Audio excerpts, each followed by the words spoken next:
Mənim seks səhnələrimi çəkiblər.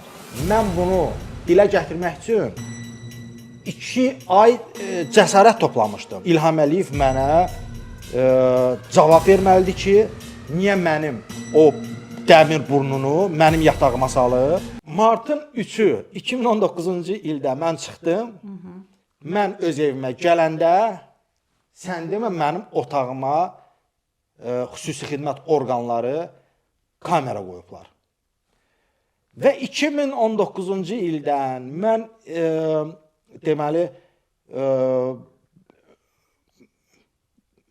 tərk eləyənə, yəni Bakıdan çıxana qədər bir neçə ay bundan qabaq ona qədər bütün mənim otağımda, evimdə baş verənləri çəkiblər. Otaq dediyin yataq otağı. Yataq otağı. Mənim misal üçün sevgilimlə yataq səhnələrini və ya mən evimdə studiya açmışdım, çəkirdim. Studiya, nə iş görürəm, mehman nə yeyir, mehman nə içir, mehman kimlə yatır. Bir neçə ay bundan qabaq mənim Bakıda olan ailə üzvlərimi oğurlayıblar. Oğurlayıblar necə?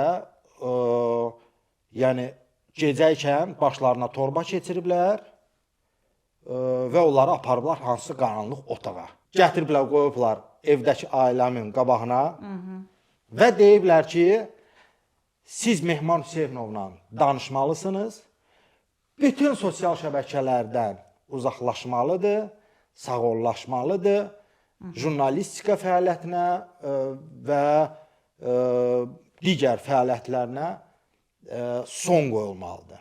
İlham Əliyev mənə cavab verməlidir ki, niyə mənim o dəmir burnunu mənim yatağıma salıb, niyə İlham Əliyev mənim yatağıma girib, niyə İlham Əliyev illərdir Əlin Ağayevlə birləşib mənim yatağımı çəkib. Bu çirkin işi görən yalnız Əlin Ağayevdir, yalnız DTX-nın nəzarətində olan bir şöbədir. Yəni bu işi heç polisə tapşırmayıblar da, başa düşürsünüz? Misal üçün prezidentin, nazirin seks kasetləri yoxdur.